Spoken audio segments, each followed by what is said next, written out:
AP మంత్రి నిమ్మల రామానాయుడు మాట్లాడుతున్నారు. Live లో చూద్దాం. పొలం ఉంది కానీ ఆ దస్తావేజుల మీద జగన్మోహన్ రెడ్డి గారి ఫోటో, పాస్బుక్ల మీద జగన్మోహన్ రెడ్డి గారి ఫోటో, ఏదైతే ఆ సరిహద్దు రాళ్ళ మీద కూడా జగన్మోహన్ రెడ్డి గారి ఫోటో.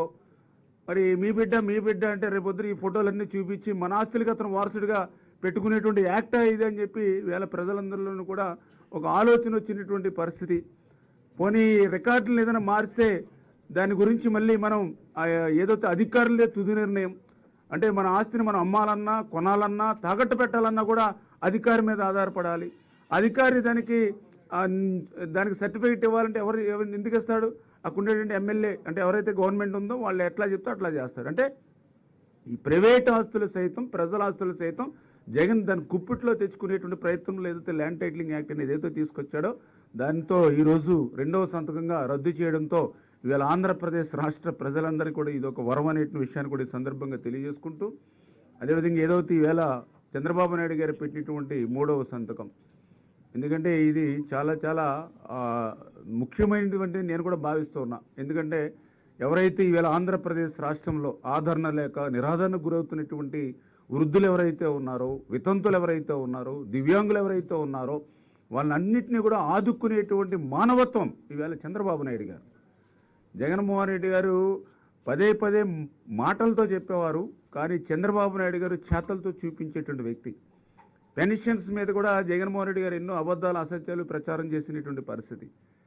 మరి అటువంటి పెన్షన్ని కూడా ఈరోజు చంద్రబాబు నాయుడు గారు అధికారంలోకి వచ్చిన తర్వాత 3వ సంతకం ద్వారా మరి ఏదైతే ఇప్పుడున్నటువంటి పింఛన్ ఎవరైతే వృద్ధులు వితంతులు ఎవరైతే ఉన్నారో వాళ్ళ పింఛన్ని 3,000 రూపాయల నుంచి 4,000 రూపాయలకి పెంపుదల చేయడం కానీ, అదేవిధంగా ఎవరైతే దివ్యాంగులు ఎవరైతే ఉన్నారో వాళ్ళ 3,000 పింఛన్ని 6,000 రూపాయలు పెంచేటువంటి విధంగా మరి ఈవేళ ఈ యొక్క 3వ ఫైలు అది కూడా ఎట్లా ఈ రోజు నుంచి కాదు, ఏదైతే పింఛన్ని 4,000 రూపాయలు 6,000 రూపాయలు చేస్తామని ఏదైతే ఏప్రిల్ నెలలో ప్రజలకు ఏదైతే మాట ఇచ్చామో ఆ ఏప్రిల్ నెల నుంచే మళ్ళీ దీన్ని అమలులోకి తీసుకొచ్చేటువంటి విధంగా, అంటే ఏప్రిల్ మే జూన్ అంటే 3 నెలలకి పెంచిన 3,000 రూపాయలు, అంటే ఏప్రిల్ 1000 మే 1000 జూన్ 1000 అంటే 3,000 రూపాయలు ప్లస్ పెంచినటువంటి 4,000 రూపాయలు అంటే 7,000 రూపాయలు రేపు జూలై 1వ తేదీన ఎన్డీఏ మన ప్రభుత్వం వచ్చిన తర్వాత ఈ ఆంధ్రప్రదేశ్ రాష్ట్రంలో ఉన్నటువంటి ప్రతి వృద్ధుడు ప్రతి వితంతువు కూడా మరి ఇంటి దగ్గరే మరి వాళ్ళు పింఛన్ అందుకునేటువంటి విధంగా, మరి దివ్యాంగులు అయితే 6,000 రూపాయలు వాళ్ళకి పెంచినటువంటి పింఛన్ అందుకునేటువంటి విధంగా ఈవేళ 3వ మరి సంతకం. ఎందుకంటే పెన్షన్లు అంటేనే తెలుగుదేశం, ఎందుకంటే అసలు ఈ రాష్ట్రంలో 35 రూపాయలతో పింఛన్ మొదలుపెట్టిందే అన్న నందమూరి తారక రామారావు గారు. మరి తర్వాత మళ్ళీ ఆ యొక్క 200 రూపాయల పింఛన్ని 2,000 రూపాయలు చేసింది కూడా మన నారా చంద్రబాబు నాయుడు గారు.